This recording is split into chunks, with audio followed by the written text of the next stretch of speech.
सुप्रभात बच्चों, कैसे हैं आप सब। आशा है आप सब अच्छे होंगे, स्वस्थ होंगे। मैं मंजू यादव, आपकी हिंदी विषय की अध्यापिका। बच्चों, जैसा कि आप सभी को ज्ञात है, पूर्व कक्षा में हम हमारे नूतन सरल हिंदी माला पुस्तक के पाठ 11 योग सफलता का मूल मंत्र का अध्ययन कर रहे थे, जिसके अंतर्गत हमने योग के महत्व के बारे में जाना। तो चलिए इसी पाठ को आगे बढ़ाते हैं और इसके आगे के भाग का अध्ययन करते हैं। बच्चों, पाठ को आगे बढ़ाने से पहले हम पूर्व कक्षा में पढ़े हुए पाठ के भाग को दोहराते हैं। बच्चों, पूर्व कक्षा में हमने पढ़ा था कि योग का हमारे जीवन में बहुत महत्व है। योग हमारी शारीरिक और मानसिक शक्तियों को सबल बनाता है, यानी मजबूत करता है, और दोनों को सही प्रकार से उपयोग करने की कला भी सिखाता है। इसके लिए एक और हमें अपने मन को पवित्र बनाना होता है, तो दूसरी ओर शारीरिक शक्ति को मजबूत भी करना होता है। मन को पवित्र बनाने के लिए हमें यम नियमों का पालन करना पड़ता है। बच्चों, मैंने आपको यम नियमों के बारे में बताया था, कौन कौन से होते हैं। जी हाँ, सत्य बोलना, हिंसा ना करना, झूठ ना बोलना, चोरी ना करना, सबसे प्रेम करना आदि यम नियम होते हैं। इससे हम मानसिक रूप से सबल बनते हैं। वही आसन और प्राणायाम करने से शारीरिक रूप से शक्तिशाली बनते हैं। बच्चों, मन में सदैव दुविधा रखने वाला या संशय को दूर भगाना और अपने संकल्प पर डटे रहना कोई आसान कार्य नहीं है। ऋषियों ने कहा है कि संशय करने वाला व्यक्ति नष्ट हो जाता है, यानी जिसके मन में हमेशा दुविधा होती है, कोई डर होता है, वह नष्ट हो जाता है। और दृढ़ संकल्प के बिना सफलता नहीं मिलती। जब तक हम किसी कार्य के लिए दृढ़ संकल्प नहीं लेते, तब तक हम उस कार्य को पूरा नहीं कर पाते। इसलिए हमें योग के माध्यम से अपने संशयों को समाप्त कर देना चाहिए, यानी जो भी हमारे मन में दुविधा हो गई है उसे हमें समाप्त कर देना चाहिए और अपने संकल्प को दृढ़ रखना चाहिए। हमें सदैव प्रयत्न करते रहना चाहिए और प्रयत्न करने में विवेक का प्रयोग करना चाहिए। ये सभी कार्य योग द्वारा ही आसान हो जाते हैं। तो आपको समझ में आ गया होगा कि योग का हमारे जीवन में कितना महत्व है। तो चलिए अब इस पाठ के आगे के भाग का अध्ययन करते हैं। जब शरीर और मन में एक लयबद्धता आ जाती है, तब मस्तिष्क पर नियंत्रण स्वतः हो जाता है। बच्चों, लयबद्धता का अर्थ होता है एक लय में होना, यानी कि जब शरीर और मन दोनों एक लय में हो जाते हैं, एक साथ काम करते हैं, तब हमारे मस्तिष्क पर भी नियंत्रण स्वतः अपने आप हो जाता है। योग हमें एक ऐसी आंतरिक अनुभूति की भी शिक्षा देता है कि हम उन समस्याओं को समाप्त कर पाते हैं जो हमारे मार्ग में बाधा बनकर आती हैं। जब हमारा शरीर ठीक नहीं होता, तब हमारे मन पर भी नियंत्रण खो जाता है, यानी कि जब हमारा शरीर सही नहीं होगा तो हम अपने मन पर भी नियंत्रण नहीं रख पाते। योग इस असंतुलन को भी दूर करता है और इसमें संतुलित लाता है। कि कैसे संतुलन लाता है कि हमारा शरीर और मन एक साथ नियंत्रण होते हैं। योगासन हमारे शरीर की व्याधियों को ठीक करता है। व्याधियों का अर्थ होता है बच्चों रोग या कोई बीमारी। तो योगासन के द्वारा हमारे शरीर की बीमारियां, जो भी हमारे शरीर में रोग होते हैं, वे ठीक हो जाते हैं। हम योग द्वारा श्वास प्रश्वास को भी लय में लाने का प्रयत्न करते हैं। आसनों के द्वारा हम अपनी मांसपेशियों को मजबूत करते हैं तथा अपने शरीर की स्थितियों को भी नियंत्रण में लाते हैं। मेरुदंड। बच्चों, मेरुदंड का अर्थ होता है रीढ़ की हड्डी। मेरुदंड जो कि शरीर का आधार है, उसे भी हम ठीक रखने का कार्य योगासन के माध्यम से कर सकते हैं। शरीर का आधार क्यों है? क्योंकि रीढ़ की जो हड्डी होती है, उसी पर हमारा शरीर पूरा टिका होता है। उसे भी हम ठीक रखने का कार्य योगासन के माध्यम से कर सकते हैं।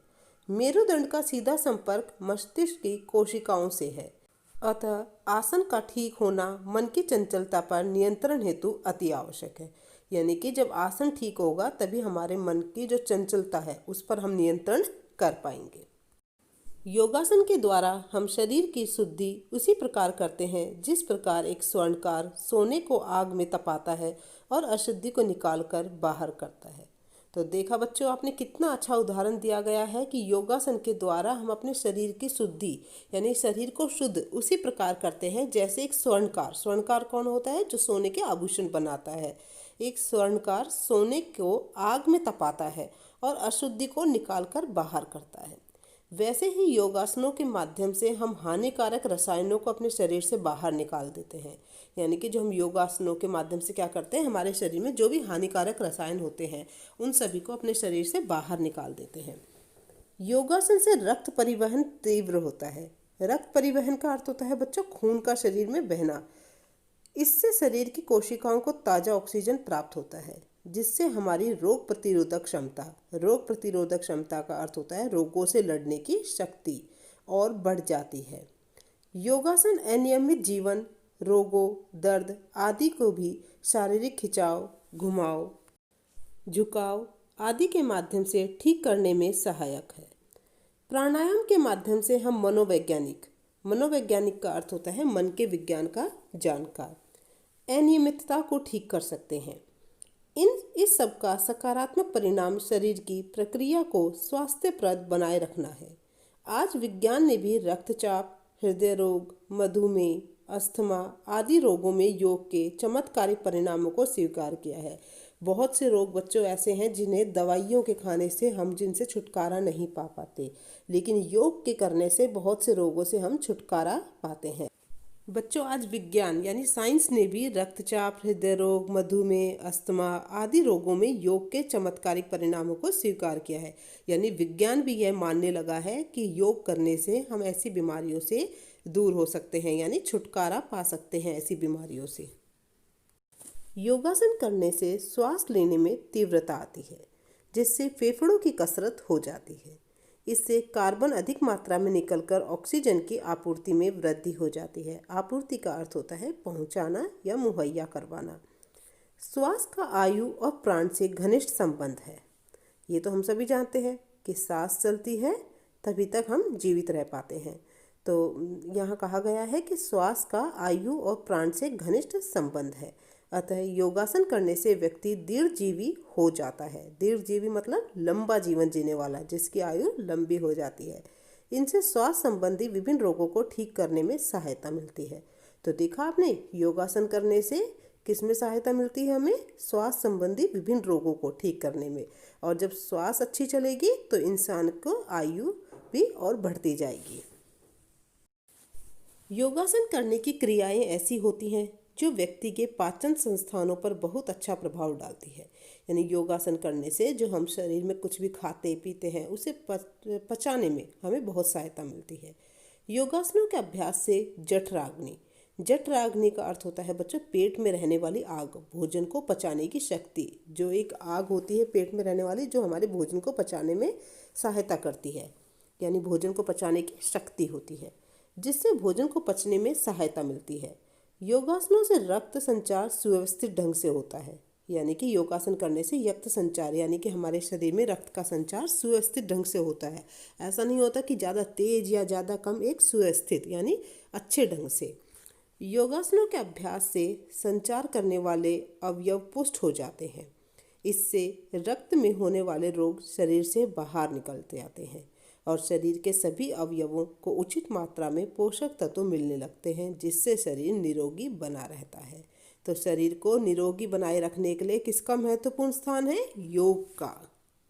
तो बच्चों, देखा आपने, आज हमने पाठ में पढ़ा कि योग करने से हमें कितने फायदे मिलते हैं। तो अब से बच्चों हम सभी योग जरूर करेंगे। आप सभी को भी अपने घर पर योग जरूर करना है। तो आज के लिए इतना ही। इस पाठ के आगे का भाग का अध्ययन हम अगली कक्षा में करेंगे। अब हम बात करते हैं कक्षा कार्य की। कक्षा कार्य में सबसे पहले हम ऊपर दिनांक लिखेंगे 7/1/2021, पाठ 11, कक्षा कार्य, योग सफलता का मूल मंत्र। कक्षा कार्य में हम शब्द कौशल करेंगे। प्रश्न संख्या 1, दो पर्यायवाची शब्द लिखिए। यहाँ कुछ शब्द दिए गए हैं, आपको उनके दो पर्यायवाची शब्द लिखने हैं। सबसे पहले संशय, संदेह, दुविधा, प्रेम, प्यार, स्नेह, इच्छा, कामना, अभिलाषा, शरीर, तन, काया, आनंद, खुशी, प्रसन्नता, व्याधि, रोग, बीमारी, रक्त, खून, लहू। प्रश्न संख्या 2, विलोम शब्द लिखिए। विरोध, समर्थन, हिंसा, अहिंसा, आंतरिक, बाहरी, सूक्ष्म, स्थूल, संकल्प, विकल्प, सफलता, असफलता, प्रेम, घृणा, अभिन्न, भिन्न, सकारात्मक, नकारात्मक, निरोगी, रोगी। अब हम करेंगे लिखित प्रश्न उत्तर प्रश्न संख्या 1 से 3 तक। प्रश्न संख्या 1, शारीरिक और मानसिक शक्तियों को सबल बनाने में योग किस प्रकार से सहायक है? उत्तर, योग हमारी शारीरिक और मानसिक शक्तियों को सबल बनाता है। इसके लिए एक ओर हमें अपने मन को पवित्र बनाना होता है तो दूसरी ओर शारीरिक शक्ति को भी मजबूत करना होता है।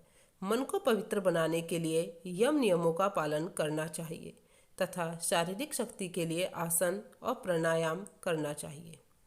प्रश्न संख्या 2, आसन से क्या लाभ है? उत्तर, आसन के द्वारा हम प्रयत्नपूर्वक ज्ञान और इच्छा के बीच तालमेल बैठाते हैं।